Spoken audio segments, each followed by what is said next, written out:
इस पूरे मामले पर न्यूज 18 से अश्विनी उपाध्याय ने खास बातचीत की। अश्विनी उपाध्याय ने सोशल मीडिया पर शेयर किए जा रहे वीडियो को फेक करार दिया है। उनके मुताबिक असल वीडियो के साथ छेड़छाड़ की गई है। अश्विनी उपाध्याय ने इस पूरे मामले की जांच का मुतालबा किया है।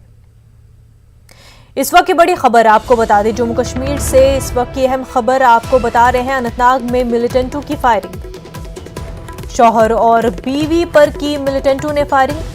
गुलाम रसूल डार और उनकी बीवी की हलाकत की खबर सामने आ रही है। दोनों का ताल्लुक रेडूनी बालाकुलगाम से बताया गया है।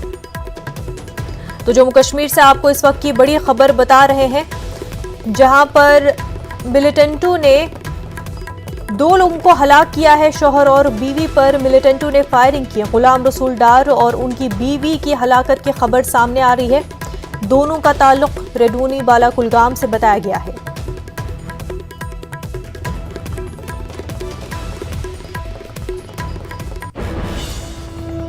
जंतर मंतर पर दिए गए इश्ताल अंगेज बयान और